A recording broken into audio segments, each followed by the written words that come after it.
तो इस चैप्टर का लास्ट एक थ्योरी में रह रहा था, उसे आज खत्म करेंगे।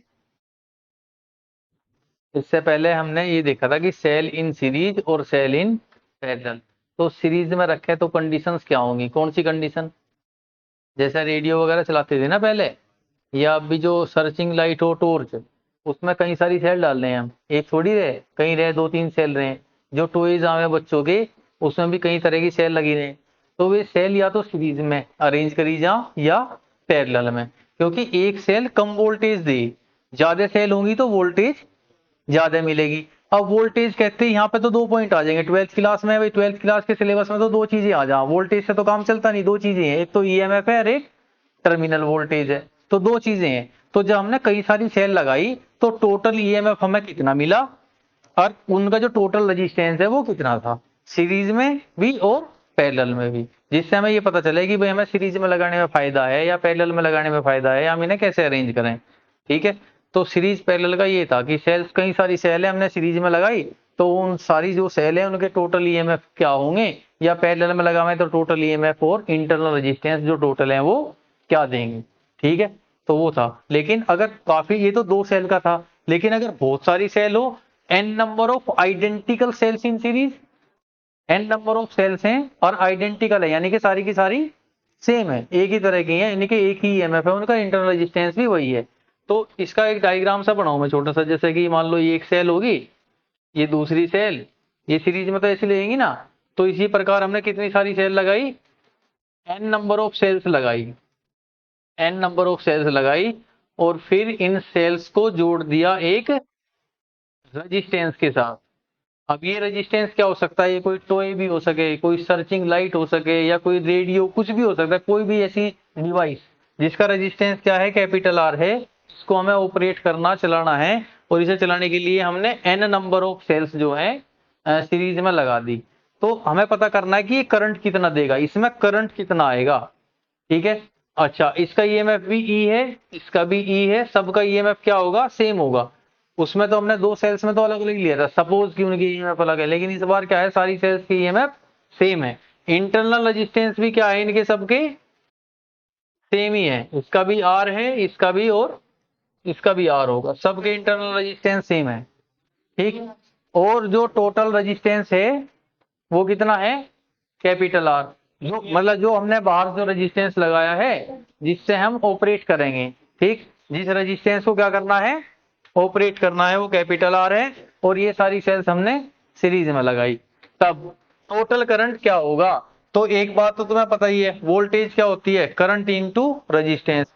तो टोटल करंट क्या होगा बेटे, टोटल करंट। तो टोटल करंट क्या होगा, टोटल ईएमएफ अपॉन में total resistance, total EMF upon total resistance, यही होगा ना भाई। V equal to I R, तो I इक्वल टू क्या, V बाई आर। ठीक है। तो टोटल ईएमएफ कितना है, अब कई सारी सेल सीरीज में है, अब सीरीज में ईएमएफ टोटल निकालना हो तो क्या करोगे आप, डायरेक्ट बस उसे इंडिविजुअली जोड़ दोगे, ऐड कर दोगे। तो आप उसे ऐड करोगे तो n नंबर ऑफ सेल्स हैं, तो ईएमएफ, हर एक सेल का ईएमएफ E है, तो टोटल ईएमएफ कितना आ गया, NE। टोटल रेजिस्टेंस क्या है, अब देखो कितना है, small R small R small R, ये n तो स्मॉल आर ही है, और ये कैपिटल आर है, और सारे के सारे कैसे हैं, सीरीज में ही है। तो टोटल रेजिस्टेंस कितना हो गया, R प्लस एन आर। तो ये करंट होगा, बस इतना हमें निकालना है, ज्यादा कुछ नहीं है, बस ये। ठीक है। इसके बारे में कुछ अगर लिख सकते हैं थोड़ा सा, यहाँ लिख लो कि consider n number of identical cells having EMF E and internal resistance R। ठीक है। तो इस प्रकार, इस तरह कंसीडर करेंगे तो करंट हमारा कितना आएगा, total EMF upon total resistance, ये आ जाएगा। सिंपल है भाई। नेक्स्ट है, अगर हमने ऐसा ही किया कि हमने n नंबर ऑफ सेल्स लगाई किसमें, पैरेलल में, तो पैरेलल में लगाई तो एक सेल तो ये है, इसका ईएमएफ E है, इंटरनल रेजिस्टेंस इसका स्मॉल r है। ठीक। एक और सेल है यहाँ पे, ये होगी इसका ईएमएफ भी कितना है ई, इंटरनल रेजिस्टेंस इसका भी कितना है आर। अब इसी तरीके की कितनी सारी सेल्स लगाई, एन नंबर ऑफ सेल्स लगाई, और सबका ईएमएफ कितना था ई, और इंटरनल रेजिस्टेंस था आर।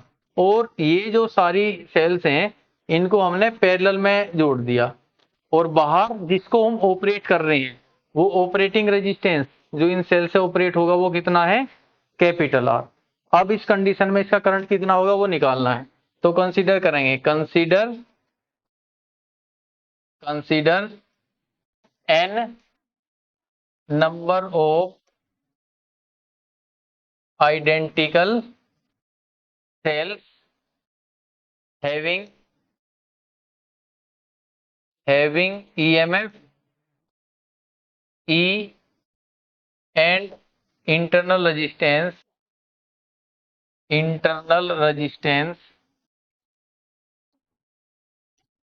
R। तो जो करंट होगा I वो क्या होता है भाई, total EMF upon total resistance. तो इसका टोटल ईएमएफ क्या है बताओ, ये तो पैरेलल में है ना, ई बहुत सारे ई पैरेलल में, तो टोटल भी कितना होगा ई ही होगा, टोटल भी ई होगा, है ना। अगर ये अलग अलग होते इनके ईएमएफ तो अलग फॉर्मूला है, E1R1 प्लस E2R2 है ना, E1R2 प्लस E2R1 अपॉन में R1 प्लस R2, तो वो तो अलग है, वो तो अलग ईएमएफ कितना होगा वो अलग फॉर्मूला है, लेकिन सबके सेम हो तो सिंपल ही है, इसका भी तो टोटल का भी क्या होगा ये होगा, तो टोटल ईएमएफ तो हमारा ई है। ठीक, अब टोटल रेजिस्टेंस कितना है, अब ये small R N number of resistances तो कैसे हैं पैरेलल में है, ठीक है, और ये रेजिस्टेंसेस का पैरेलल निकाल लो जो भी होगा वो इसके साथ कैसा है सीरीज में है, ये इस सारे का इसके साथ कैसा होगा सीरीज में।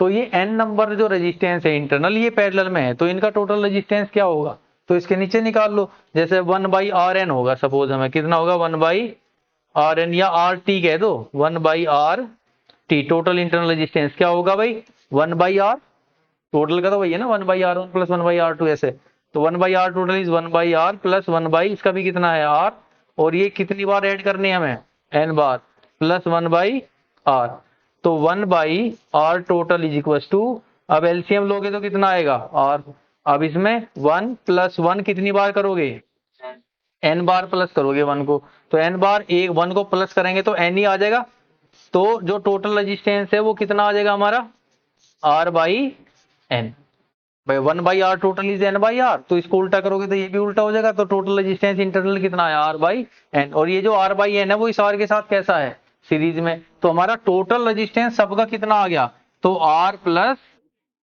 R/N। अब मैं इसका एलसीएम ले लूं तो यहाँ पे जो करंट होगा हमारा आ जाएगा E अपॉन, यहाँ हो गया एलसीएम हो गया N, सो NR प्लस R, N ऊपर चला गया, तो जो करंट होगा टोटल वो हमारा होगा NE अपॉन में NR प्लस, ये इस तरीके से हम करंट निकाल लेंगे। देखो ये डेरिवेशन एग्जाम में नहीं पूछेगा क्योंकि ये डेरिवेशन नहीं है, बस करंट निकालने का एक तरीका है, एक छोटा सा कंसेप्ट है। तो ये जो करंट वगैरह हम निकालते हैं क्वेश्चन के अंदर हमें निकालना होता है, कंसेप्ट है, कोई न्यूमेरिकल आ गया प्रॉब्लम है हमें करंट निकालना है, इतने सारी सेल सीरीज में या पैरेलल में है, तो क्या करें, तो आप ऐसा करोगे total EMF upon total resistance, तो जो भी होगा ऐसे, क्लियर, छोटे छोटे पॉइंट है। इससे लास्ट में ये जो है ये बहुत इंपॉर्टेंट है, मिक्स ग्रुपिंग अगर आ गई, मिक्स ग्रुपिंग है कि आइडेंटिकल सेल्स हैं सारी की सारी, अब हर एक जो ये हमारी हर एक जो लाइन है इसमें, हर एक जो वायर है, हर एक में कितने सेल्स हैं n सेल्स है, हर एक में कितने सेल्स लिए 1 2 3 ऐसे कितने लिए n लिए, और ये n जो सेल्स लिए सीरीज में ये पैरेलल में ये पूरा का पूरा ग्रुप n सेल्स का पैरेलल में कितनी बार लिया m बार, जैसे हमने 10 सेल सीरीज में रखी और ऐसी ऐसी 10 सेल हर बार पैरेलल में रखी, 10 बार पैरेलल में रखी 3 बार, मतलब 10 सेल का एक सीरीज का सेट बनाया और ऐसे सेट 3 हमने पैरेलल में ले लिए, तो एक सेट में 10 सेल हुई, दूसरे में 10 सेल, तीसरे में 10 सेल, आपस में ये सीरीज में थी, लेकिन इन तीनों सेट्स को हमने कैसे बना दिया पैरेलल में, तब कह रहा है टोटल करंट बताओ, तो n सेल का एक सेट आपने बनाया सीरीज का और ऐसे ऐसे सेट पैरेलल में रखे कितनी बार m बार, तब कह रहा है टोटल करंट क्या होगा। यहाँ पे एक छोटा सा पॉइंट आएगा लास्ट में बहुत इंपॉर्टेंट, ठीक, मैक्सिमम करंट के लिए, तो वो तरीका तो वही है, तो हम यहाँ क्या लिखेंगे, consider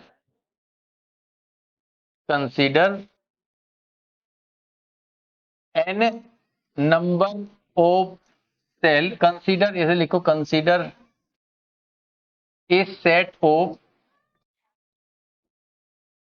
N number of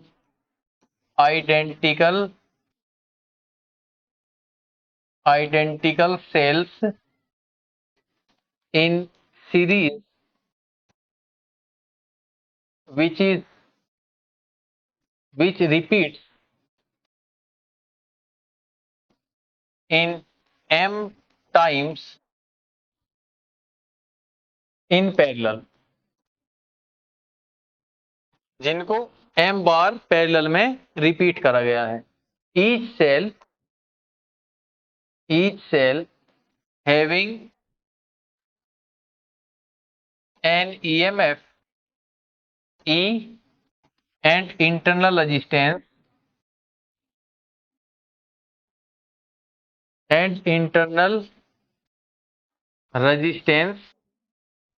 R, और इसको हमने कनेक्ट किया है बाहर जो हम लोड रेजिस्टेंस लगा रहे हैं कैपिटल आर उससे।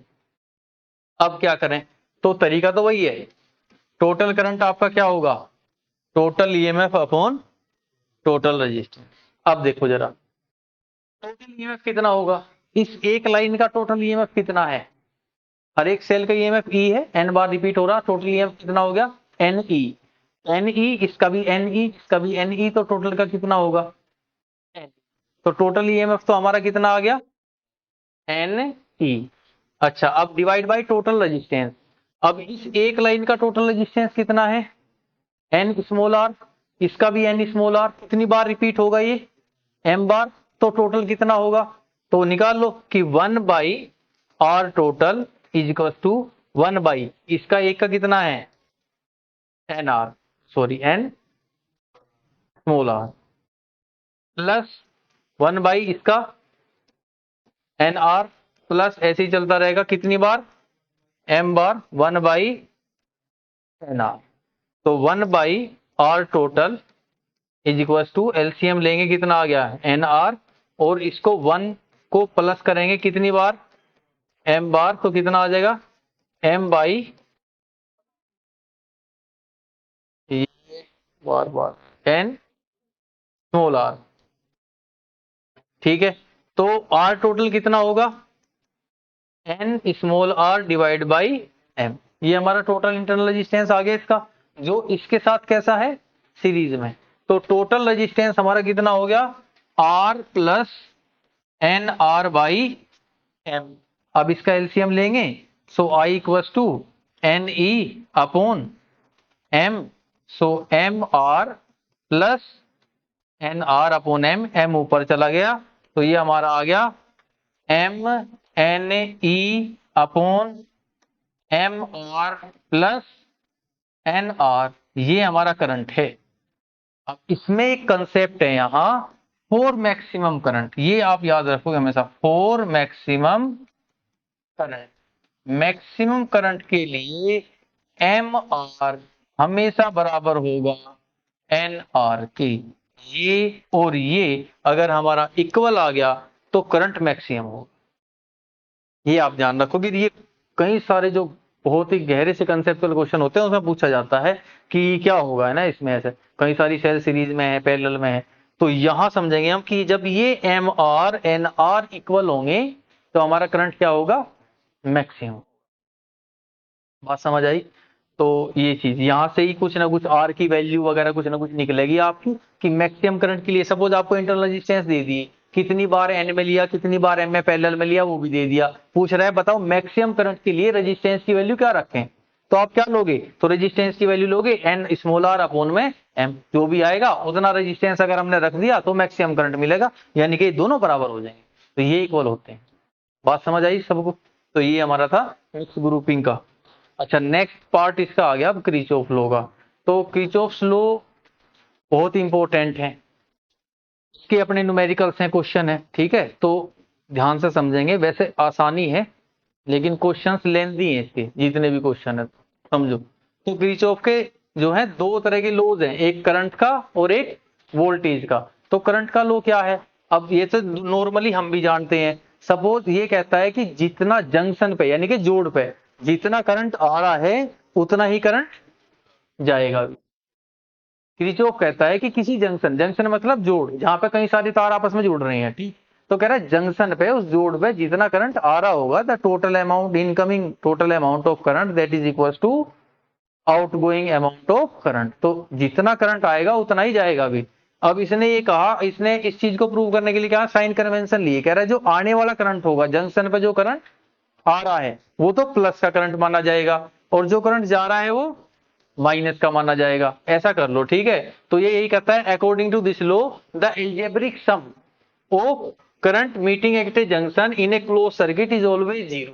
तो जीरो तो होगा ही, मैं कह रहा हूं जितना करंट आ रहा है उतना जाएगा। इसने कहा आने वाला करंट प्लस है और जाने वाला माइनस है, और जितना प्लस है तो उतना ही माइनस भी है, आप जोड़ दोगे तो आंसर क्या होगा, जीरो होगा। तो यही कह रहा है, ठीक। तो इसने कहा कि जो सम ऑफ करंट होगा, यानी कि इसको लिख सकते हैं sigma of I that is equal to zero. कहां पर सिग्मा, एट जंक्शन। कह रहा है जंक्शन पे जो सम ऑफ करंट है वो क्या होगा, जीरो होगा। यानी कि अगर मैं ऐसा समझूं कि ये करंट आ रहा है, इधर से ये आ रहा है, इधर से इतना आ रहा है, और गया ऐसे केवल दो ही तरफ से, इधर गया और इधर गया, तो आने वाला करंट कितना मान लो, I1, I2, I3 और I4 और I5। तो ये तीनों कैसे होंगे, प्लस के, और ये दोनों कैसे होंगे, माइनस के। जोड़ेंगे तो क्या होगा, जीरो। तो यहां पे लिखेंगे I1 plus I2 plus I3 minus I4 minus I5 equals to zero. Total करेंगे तो बराबर, तो ये माइनस इधर आएगा तो क्या हो जाएगा, प्लस। तो इधर हमारा मिला I1 plus I2 plus I3 is equals to I4 plus I5, यानी कि total incoming current is equals to total outgoing current. Clear हो गया। नेक्स्ट इसका है वोल्टेज रूल। अब वोल्टेज रूल क्या है, कहता है देखो हमारे पास कोई भी सर्किट होगा तो सर्किट में बहुत सारे लूप होते हैं। सर्किट के अंदर क्या होते हैं, बहुत से लूप होते हैं। ऐसे लूप मतलब क्या है, मैं जहां से चला वहीं आ जाऊं वापिस। तो कह रहा किसी भी एक लूप के अंदर ना आप कहीं से भी चलो, और जितना भी जहां भी वोल्टेज आ रहा है वहां का सारा वोल्टेज आप जोड़ते हुए चलो, तो जब वापिस वहीं आओगे जहां से चले थे, तो जो टोटल वोल्टेज होगा आपके पास वो जीरो होगा। जहां से चले हो जब वहीं आओगे तो टोटल वोल्टेज क्या होगा, जीरो। अच्छा, वैसे मैं अगर दूसरी लैंग्वेज में पढ़ूं, जो जो नॉलेज हमें अब तक है उसके हिसाब से मैं देखूं, तो मुझे बताओ पोटेंशियल डिफरेंस सेम पॉइंट के बीच में हमेशा कितना होगा, जीरो ही होगा। पोटेंशियल डिफरेंस मतलब वहां उसी पॉइंट से आप ले रही हो तो पोटेंशियल डिफरेंस क्या होगा, जीरो ही होगा। तो वही बात है कि पोटेंशियल डिफरेंस यानी कि पोटेंशियल ड्रॉप आप ऐसे ऐड करते रहो और वहीं आ गए आप, तो सारा ऐड करके आप देखोगे तो क्या होगा, जीरो। लेकिन सपोज वहां नहीं आए, हम यहां से चले और सर्किट के अंदर बस यहां पहुंचे, तो जो भी हम जोड़ेंगे तो वो जो भी आएगा जीरो नहीं होगा, है ना, क्या पता जीरो हो, लेकिन जो भी होगा वो इन दो पॉइंट के बीच का पोटेंशियल डिफरेंस आएगा। यहीं आए तो इन्हीं दो पॉइंट के बीच का आएगा, इन्हीं दो पॉइंट के बीच का तो हमेशा जीरो होगा। लेकिन इन दो पॉइंट का यहां तक आए या यहां तक आए, जहां तक भी आप चले बस ऐड करते जाओ। आप जैसे जहां से चलोगे जहां तक जाओगे वहां तक के सारे पोटेंशियल क्या करते जाओ, ऐड। तो जो भी आंसर होगा वो उन दो पॉइंट के बीच का पोटेंशियल डिफरेंस होगा। एक सर्किट है, कोई भी सर्किट हो सकता है आपके पास, सपोज कोई सर्किट है, देखिए चलो पहले एक बार समझ लेते हैं। According to this law the algebraic sum of change in potential around any close path, close path को और क्या कह सकते हैं, लूप और मैश, ठीक है। एनी क्लोज पाथ में सर्किट इन्वॉल्विंग रेजिस्टेंस सेल वगैरह ये सब चीज होती है ना सर्किट में, रेजिस्टेंस होंगे सेल होंगे, तो उन सब का जो टोटल पोटेंशियल का जो चेंज होगा, चेंज इन पोटेंशियल या पोटेंशियल ड्रॉप जो होगा सबका, वो क्या होगा, जीरो होगा, है ना। क्लोज पाथ का, क्लोज पाथ यानी कि वहां से चल के वहीं आ जाए ऐसा कुछ, ठीक। तो वैसी कंडीशन में हम क्या ध्यान रखेंगे, अब मैं यहाँ पे एक डायग्राम बनाऊंगा उसी को रिपीट करेंगे। चलो नेक्स्ट देखते हैं इसमें, अगले पेज पे। यहां सपोज एक सेल है, यहां एक रेजिस्टेंस है, एक रेजिस्टेंस यहाँ है, एक रेजिस्टेंस यहाँ है, ऐसा कुछ हमने मान लिया। एक यहाँ है, यहाँ एक और सेल है, ठीक, और यहाँ एक रेजिस्टेंस है, वैसा है। इसका ईएमएफ कितना है, E1, इसका ईएमएफ है E2, इसका रेजिस्टेंस हो गया R1 ये रेजिस्टेंस है R2, ये R3, R4 और R5। मैं फिर बताऊं, सर्किट हमारा कोई भी हो सकता है, XYZ कुछ भी, ठीक। तो ये हमने एक सर्किट बनाया। अब किरचॉफ का वोल्टेज लॉ देखेंगे यहाँ पे। तो अब इसमें बताओ कितने सारे लूप हैं। मैं इसका नाम दे दूं, चलो A, B, C, D, E और F। बताओ इसमें कितने सारे लूप हैं। एक लूप, लूप मतलब पूरा पूरा एकदम मैश या गोला है ना, क्लोज क्लोज लूप। एक लूप तो ये हो गया, एक ये हो गया, एक ये, ठीक है। कितने लूप हैं, 3 लूप हैं। इन तीनों लूप में मैं कहीं से भी चलूं और पूरा लूप कवर करके अगर वहीं आ जाऊं तो टोटल पोटेंशियल क्या होगा हमारा, 0 होगा, जो भी टोटल पोटेंशियल आएगा, ठीक है। अब उसमें ना कुछ तरह के साइन कन्वेंशन है। अगर मैं इधर को जा रहा हूं, मैं इधर जा रहा हूं ऐसे, ठीक है, जो लूप की डायरेक्शन है वो ये है, मैं इधर जा रहा हूं। और इधर जाते हुए देखो, इसमें पहले देखो पोटेंशियल कहाँ कहाँ होगा। एक तो इन सेल्स में पोटेंशियल होगा, दूसरा यहाँ पे करंट तो है ही, सेल लगी हुई है, और करंट रेजिस्टेंस के अंदर जाएगा तो पोटेंशियल कहाँ होगा, रेजिस्टेंस में होगा। सपोज वायर जो है हमारे कॉपर के हैं तो इनका रेजिस्टेंस नेग्लिजिबल होता है, तो वायर में जो पोटेंशियल है वो नहीं होगा। तो पोटेंशियल या तो रेजिस्टेंस में होगा या फिर सेल में होगा। जो बैटरी या सेल लगा रखी होंगी या तो उनमें पोटेंशियल होगा या फिर रेजिस्टेंस के अंदर होगा, ठीक है। अब रेजिस्टेंस में कितना पोटेंशियल होगा बताओ जरा। किसी भी रेजिस्टेंस का पोटेंशियल कैसे निकालते हैं, हाँ, V equals to I R करके। पर रेजिस्टेंस का पोटेंशियल कैसे निकालेंगे, करंट इंटू रेजिस्टेंस, है ना। तो V equals to I R. Ohm's ने यही तो बताया था कि किसी भी रेजिस्टेंस में कितना पोटेंशियल होता है तो आई आर होगा। तो इसके अंदर जैसे इसका पोटेंशियल निकालना, तो इसमें जो भी करंट जा रहा है मल्टीप्लाई इस रेजिस्टेंस से कर दूं तो इसका पोटेंशियल आ जाएगा, ऐसे निकाल लेंगे।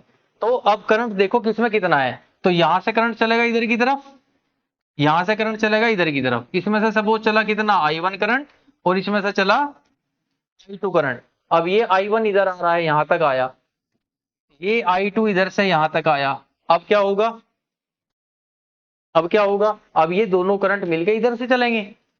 भाई ये जो वायर है ना, आप मान लो कि ये जो वायर है ये हमारे खेत की नाली है, जिनमें से ये करंट जो चल रहा है ये पानी है, उसमें जो वाटर फ्लो हो रहा है यहाँ पर, ठीक है। तो अब इधर से एक नाली में से ऐसा पानी आ रहा होगा, इधर से आ रहा होगा, तो बीच में नाली जा रही है, तो सारा पानी मिलके इधर से ही तो चलेगा, नहीं, समझ रहे हो। तो ऐसे ऐसे थोड़ी चलेगा भाई, ऐसे ऐसे हो जाएगा कुछ, है ना। तो इधर से करंट आ रहा है I1, इधर से आया I2 और ये जंक्शन है बीच में से, तो ये करंट मिलके इधर चला जाएगा ना।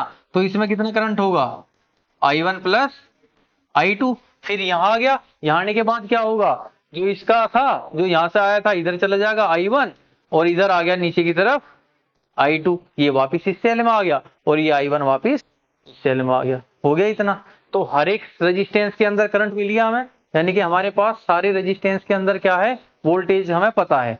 इसकी वोल्टेज इसका कितना लेंगे EMF E1, और इसका वो वोल्टेज लेंगे EMF कितना लेंगे E2, ठीक।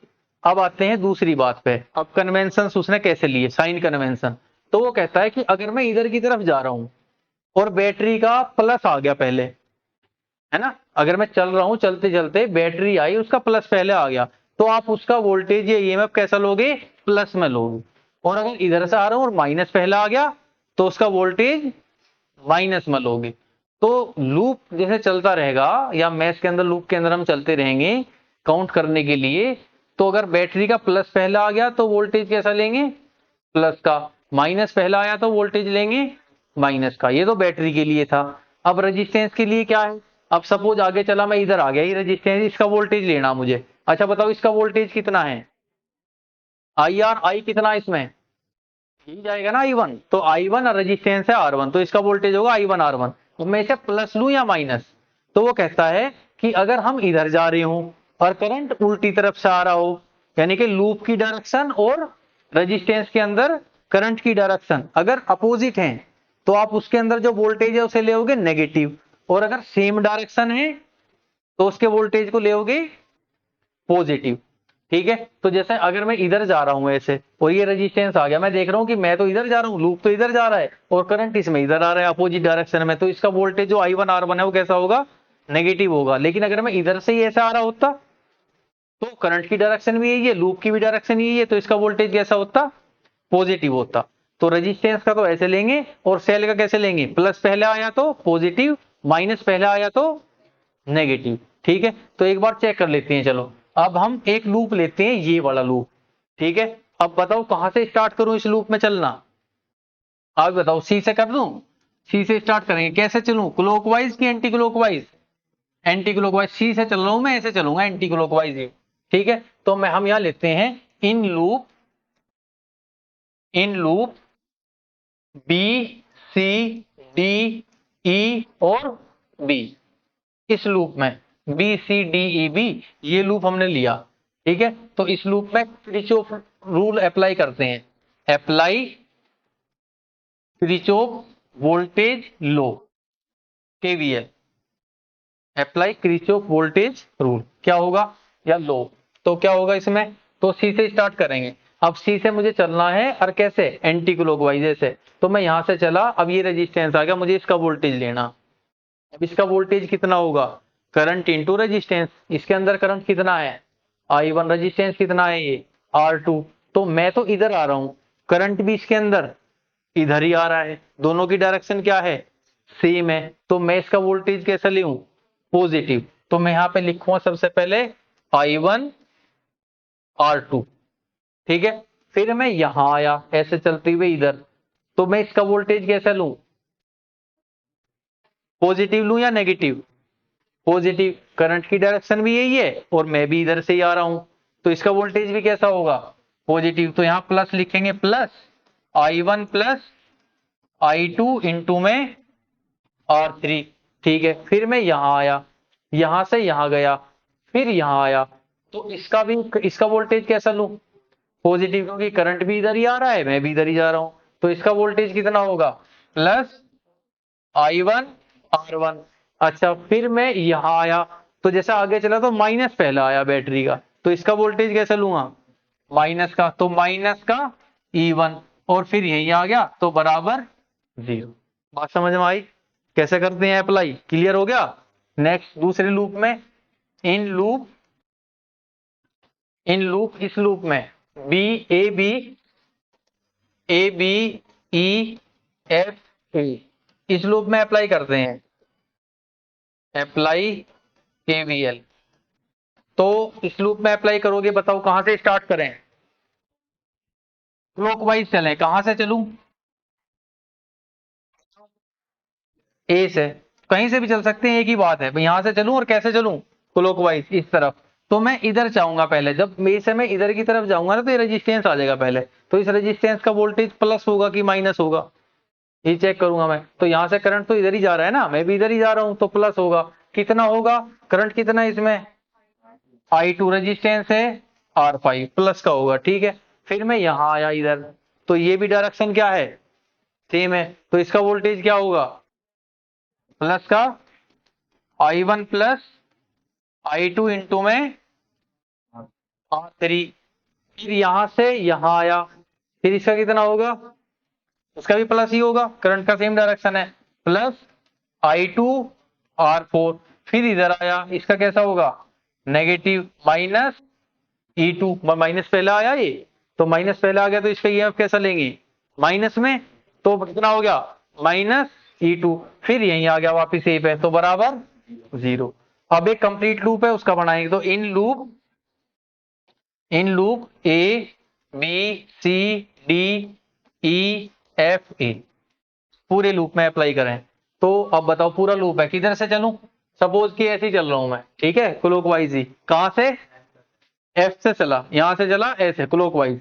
ठीक है, तो यहां से मैं पहले इधर चला, तो बैटरी का क्या आया पहले, माइनस। तो यहां क्या लिखेंगे, माइनस का E2।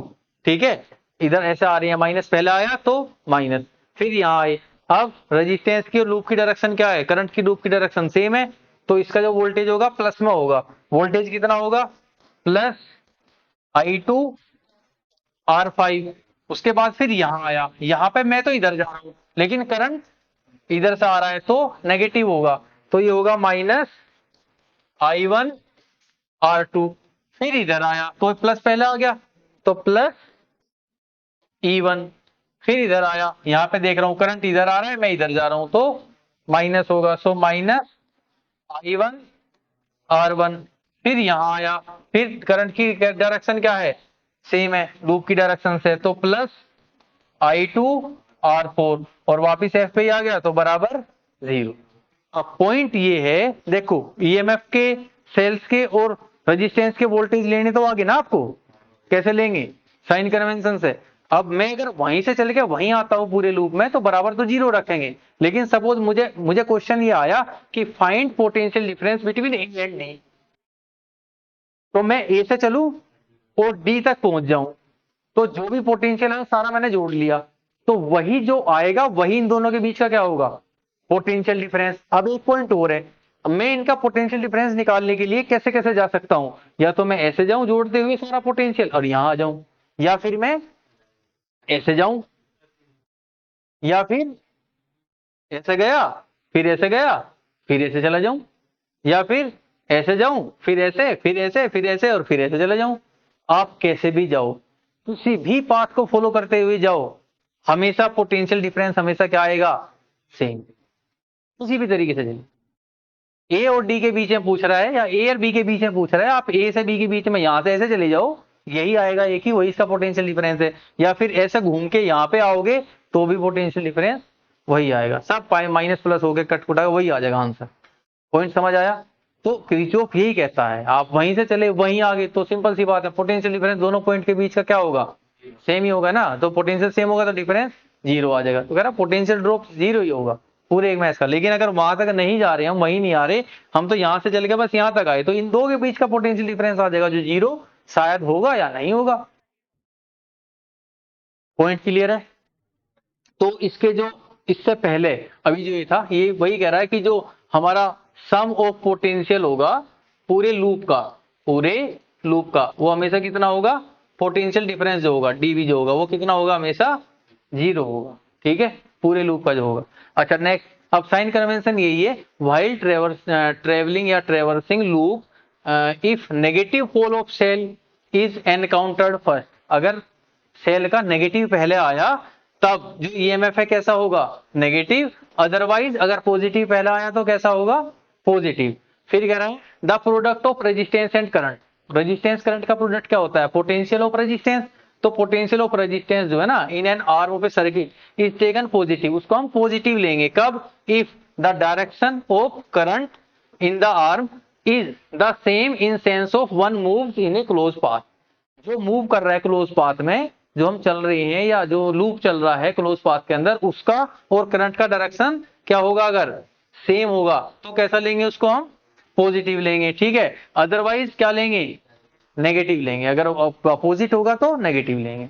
तो बस यही था इसका वोल्टेज, इसके ऊपर कई सारे क्वेश्चन है जो इंपॉर्टेंट है। ठीक, अब ये आता है व्हीट स्टोन ब्रिज, जो एप्लीकेशन है किसकी, केवीएल की, क्रिचॉफ वोल्टेज लॉ की एप्लीकेशन है व्हीट स्टोन ब्रिज। अब व्हीट स्टोन ब्रिज क्या है, ब्रिज मतलब किस चीज का ब्रिज है, सर्किट का, सर्किट का एक ब्रिज है। व्हीट स्टोन क्या है, एक साइंटिस्ट है, तो इसने एक सर्किट बनाया। अब सर्किट को पढ़ने से पहले हम एक छोटा सा एक डायग्राम बनाते हैं अपने तरीके से, ठीक है। तो अब सपोज, अब वही है जो हमारे खेत होते हैं, फील्ड्स जो हैं, और उसमें जो नाली होते हैं पानी जाने के लिए, अब जो ट्यूबवेल होती है वहां पे खेतों में, आप उसे मान लो कि वो तो बैटरी है या सेल है, और जो जो लाइन जो वायर्स आप बनाओगे वो नाली होगी जिसमें से पानी चलेगा। ठीक है, और जो रजिस्टेंसी जो मतलब जो बीच में जो जगह है वो खेत है ना ऐसा, तो रजिस्टेंसी मान लो कुछ भी। तो ये अब देखो कैसा है, देखो यहाँ पे देखो, ये ऐसे एक नाली कुछ इस तरीके से बनाई,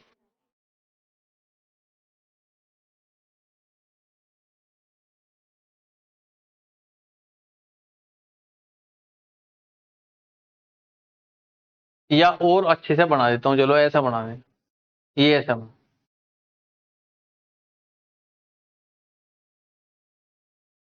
ये है व्हीट स्टोन की आंख।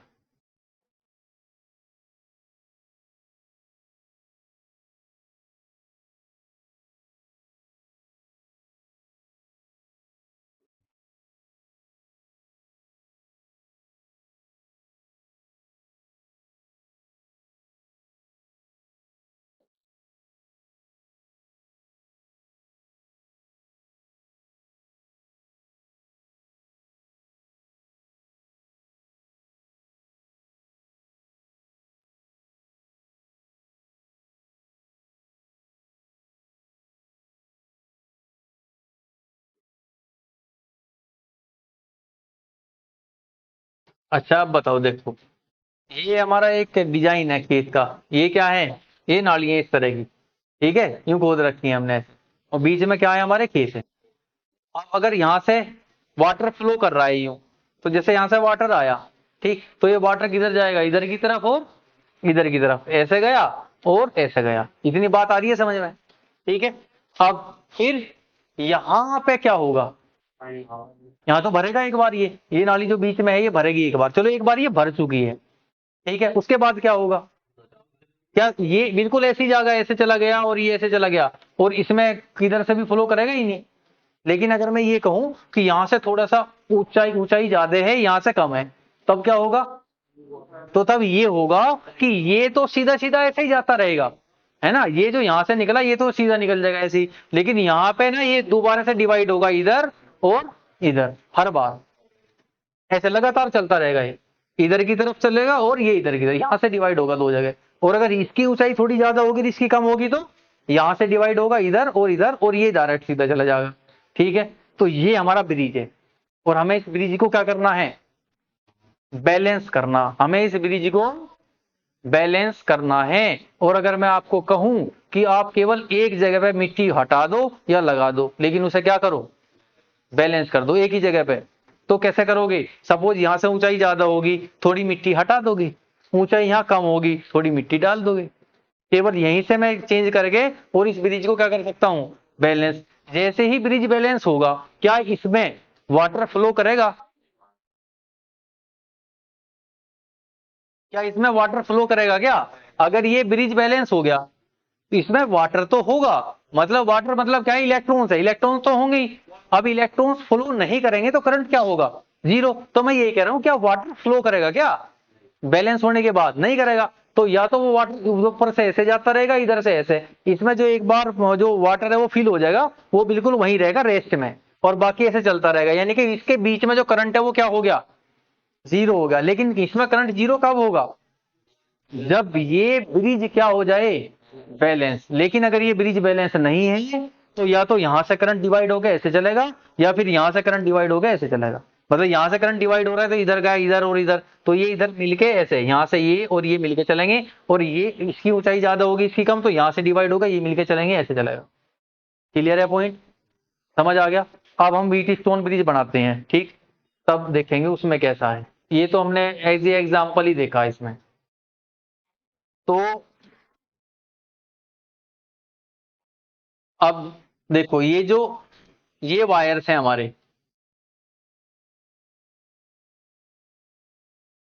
यहां से करंट आ रहा है, इधर गया करंट, फिर इधर आया ऐसे, नीचे से भी दो रेजिस्टेंस कुछ इस तरीके से हैं, ठीक। बीच में ये ब्रिज है, और इस ब्रिज पे हमने क्या लगा दिया, गैल्वेनोमीटर। गैल्वेनोमीटर क्यों लगाया गैल्वेनोमीटर, तो मुझे पता ये करना है कि ये ब्रिज हमारा क्या है, बैलेंस है। और ये ब्रिज बैलेंस है, इसका पता तब चलेगा जब इसमें करंट ना हो, और इसमें करंट है या नहीं उसका पता करने के लिए क्या होता है हमारे पास, इसलिए मैंने गैल्वेनोमीटर लगाया, क्योंकि यहाँ रेजिस्टेंस की कोई रिक्वायरमेंट नहीं है। और ये यहाँ से फ्लो करने के लिए हमने यहाँ पे बना दी एक बैटरी, तो इसको बैटरी से जोड़ दिया। फिर वही देखो, यहाँ से वाटर आया और इधर दो जगह डिवाइड हो गया, और अगर ये बैलेंस है तो यहाँ से ऐसे निकल जाएगा, ठीक। लेकिन अगर बैलेंस नहीं है, तो या तो यहाँ से नीचे की तरफ आएगा, या यहाँ से भी ऊपर की तरफ जा सकता है, दोनों कंडीशंस पॉसिबल है। वायर में करंट इधर से भी जा सकता है यूं, और इधर से भी आ सकता है इसमें, हाँ बिल्कुल आएगा, उसके बाद बैलेंस करेंगे। तो हमने यहाँ चार रेजिस्टेंस लिए, कौन कौन से, पी, क्यू, आर और एस। अब ये जो पी और क्यू रेजिस्टेंसेज है ना, ये जो पी और क्यू रेजिस्टेंसेज हैं, ये है फिक्स रेजिस्टेंस, फिक्स्ड रेजिस्टेंस, ये फिक्स्ड रेजिस्टेंस है, ठीक है। अब इन फिक्स्ड रेजिस्टेंस कह लो या अननोन कह लो, अननोन वैल्यू है, अननोन फिक्स्ड रेजिस्टेंस, इनकी वैल्यूज हमें नहीं पता, ठीक है। या सपोज इनमें से किसी एक की नहीं पता, या ये बस फिक्स रेजिस्टेंस ही होंगे, ठीक है, ये दोनों क्या होंगे, बस फिक्स रेजिस्टेंस होंगे। सपोज इनकी वैल्यू पता, इसकी नहीं पता, ये कैसा है हमारा, ये अननोन है, अननोन रेजिस्टेंस, इसकी वैल्यू हमें क्या करनी है, फाइंड आउट करनी है। और ये आर हमारा है variable resistance. Variable resistance, variable resistance का मतलब क्या है, यहाँ पे कोई रियोस्टेट या रेजिस्टेंस बॉक्स वगैरह लिया है जिसकी वैल्यू को हम कम या ज्यादा कर सकते हैं। अब वेरिएबल है तो ऐसा तीर का निशान लगा दें, इसका मतलब वो वेरिएबल चेंज कर सकें। चेंज क्यों करना है, इसकी वैल्यू को यहाँ से चेंज करके हमें इस ब्रिज को क्या करना है, बैलेंस करना। और केवल एक ही जगह से बैलेंस किया जा सकता है, अगर यहाँ पे रेजिस्टेंस को या तो कम करके बैलेंस हो जाएगा या इसे ज्यादा करके बैलेंस हो जाएगा, केवल इसको चेंज करके कर सकते हैं। ये और ये दोनों वैल्यूज क्या होंगी, नोन। ये नोन है सब, के एन नोन। ये क्या है, नॉन फिक्स्ड रेजिस्टेंस है PQ, इसकी वैल्यू अननोन है, इसकी वैल्यू हमें फाइंड आउट करनी है। अब आते हैं पॉइंट पे, व्हीट स्टोन ब्रिज का निर्माण क्यों किया गया। इसका निर्माण किया गया कि सपोज मैं आपको कहूं कि तुम्हारे पास एक बल्ब है या कोई वायर है, मैंने कहा कि इसका रेजिस्टेंस बताओ कितना है, यानी कि उसका रेजिस्टेंस क्या है, अननोन रेजिस्टेंस है। ठीक है, तो आप उसे कैसे ज्ञात करोगे, तो व्हीट स्टोन ब्रिज के द्वारा ज्ञात कर सकते हैं। हम यहाँ पे कोई दो नॉन रेजिस्टेंस लेंगे, यहाँ एक वेरिएबल रजिस्टर लेंगे और अननोन रेजिस्टेंस जिसकी वैल्यू हमें फाइंड आउट करनी है उसको यहाँ लगा देंगे। उसके बाद हम इसकी वैल्यू को क्या कर सकते हैं, फाइंड आउट कर सकते हैं कि इसका रेजिस्टेंस 2 ओम है, 2.5 ओम है, 4 ओम है, कितना है। ठीक है, तो ओम में इसकी वैल्यू क्या हो सकती है, फाइंड आउट हो सकती है। क्लियर होगी बात। तो ये दोनों कैसे हैं हमारे, नॉन, ये वेरिएबल और ये अननोन, और हमें इस ब्रिज को क्या करना है, बैलेंस करना है। लेकिन अब ये बैलेंस नहीं है तो क्या होगा, देखो यहां से कितना करंट गया, यहां से करंट गया कितना, I। अब ये करंट इधर आया, तो इधर आने के बाद ये डिवाइड होगा, यहाँ पे कितना I1 और यहाँ कितना होगा, या तो मैं इसे कह सकता हूं I2 या मैं इसे कह सकता हूं I माइनस I1। क्या कहीं से I माइनस I1, और इसी तरीके से लिखने की आदत डाल लो। क्यों, क्योंकि अगर मैं इसे I2 कहता ना तो यहाँ पे वेरिएबल्स कितने हो जाते, 3, I, I1 और I2। लेकिन अगर मैंने इसको ऐसे कहा तो वेरिएबल कितने हैं, 2, I और I1। तो वेरिएबल्स आपको क्या रखने हैं, कम से कम। अगर कोई इस तरह का न्यूमेरिकल आया तो आप इधर I1 डाल लोगे, इसमें से I में से I1 इधर चला गया तो इधर कितना बचा, I माइनस I1 इतना बचा। ठीक है, ऐसे ही लिखोगे। तो इसमें I माइनस I1 गया। फिर मान लो कि इधर से करंट इधर आ रहा है, इधर थोड़ा वोल्टेज ज्यादा है, तो यहां से जो ये करंट आएगा ना I1, वो डिवाइड हो जाएगा दो जगह, इधर और इधर। तो इधर कितना गया, IG, गैल्वेनोमीटर में जो करंट जा रहा है, इसमें करंट कितना गया, I1 माइनस IG। जो I1 में से जो भी इधर चला गया, बाकी जो बचा वो इधर गया, I1 माइनस IG। अब ये प्लस सा लग रहा है इधर, यहाँ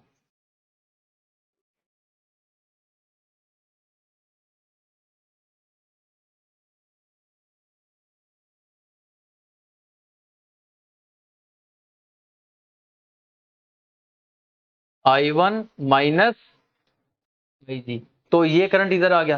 फिर यहाँ पे जो करंट आ रहा है, इधर से जो करंट आया, ये करंट इसके साथ जुड़ के इधर चलेगा, तो ये वाला करंट कितना होगा, I minus I1 plus IG।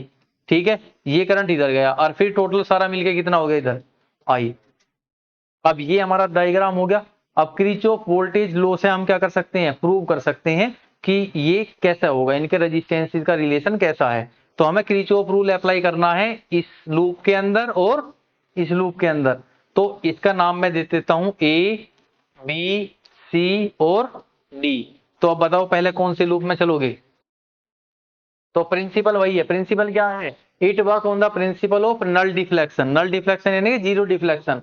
When the ratio of resistances are same, जब रेशियो रेजिस्टेंसेस के सेम हो, there is no current flow in the galvanometer. Galvanometer में करंट फ्लो नहीं होगा। रेशियो मतलब P/Q is equal to R/S, ऐसे।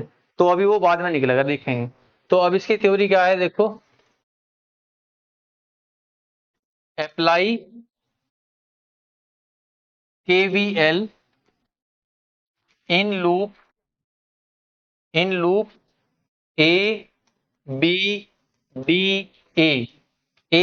D A loop के अंदर हम अपना जो है क्या अप्लाई करें, KVL अप्लाई करें। ठीक है, तो कहां से चलोगे इसमें, सपोज ऐसे चल रहा है तो A से स्टार्ट करें, तो A से इधर की तरफ चलोगे तो क्या लिखो, इसका रेजिस्टेंस कैसा होगा, इसका वोल्टेज रेजिस्टेंस का पॉजिटिव होगा, तो कितना होगा I minus I1 into R। फिर इसका वोल्टेज कैसा होगा, negative, minus I G into जी, और फिर उसका वोल्टेज कैसा होगा, नेगेटिव, माइनस में I1 into P, and that is equal to 0। इतनी बात समझ आई। देखो यहां से चलिए ना हम ऐसे, इधर की तरफ चलिए ऐसे, तो इसका कैसा होगा, पॉजिटिव, I माइनस I1 इसका करंट है, रेजिस्टेंस कितना है इसमें, और ठीक है, यहाँ पे इसका कैसा होगा, नेगेटिव, करंट इधर आ रहा है, हम इधर जा रहे हैं, तो माइनस आई जी इंटू जी, ठीक है, आई जी इंटू जी इसका रेजिस्टेंस हो गया, और इसका भी कैसा होगा, नेगेटिव, I1 इंटू पी। अब ये आ गया हमारा, ठीक है। अच्छा, in loop, next, in loop, दूसरे लूप में देखो, B C D B, B C D में अप्लाई करो। अब ऐसे चलेंगे इधर से यूं, तो कितना होगा, आई जी इंटू जी, फिर इसका कैसा होगा, पॉजिटिव, तो plus I minus I1 plus G into S, और इसका कैसा होगा, negative, I1 minus I G into Q, that is equal to 0। बात समझ आई। तो इस तरीके से दो इक्वेशन आ गई हमारी, ये इक्वेशन होगी फर्स्ट और ये इक्वेशन होगी सेकंड। अब क्या करें, अब हम यह दो इक्वेशन हमने बना ली, हम क्या करेंगे, हमें पता है इसमें करंट आ रहा है, ठीक है, इस R की वैल्यू को चेंज करेंगे ताकि हमारा ब्रिज क्या हो जाए, बैलेंस, जब तक इसमें जीरो डिफ्लेक्शन ना मिले। तो एक बार बैलेंस किया, इसमें जीरो डिफ्लेक्शन बन गया, तो IG की वैल्यू जीरो होगी। अगर IG की वैल्यू जीरो होगी, आप क्या करोगे, IG की वैल्यू क्या रख दोगे हर जगह, जीरो, ठीक है, और दोबारा से इन दोनों इक्वेशंस को लिखोगे, ठीक।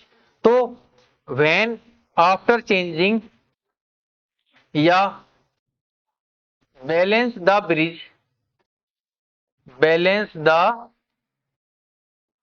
Bridge on changing, on changing the value of R, ठीक है।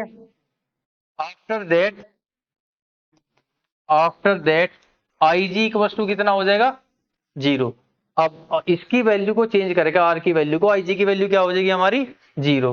सो फ्रॉम इक्वेशन फर्स्ट, अब फर्स्ट इक्वेशन से क्या मिलेगा, फ्रॉम इक्वेशन फर्स्ट, तो फर्स्ट इक्वेशन से हमें क्या मिलेगा, अब आई जी की वैल्यू जीरो रखो यहाँ पे, है ना, तो क्या मिलेगा, आई माइनस I1 R, ये तो जीरो हो गया, minus I1 P equal to zero, तो माइनस I1 P इधर ले आओ, तो कितना हो गया, I minus I1 R is equal to I1 P। Clear है, इसे कहेंगे इक्वेशन नंबर 3।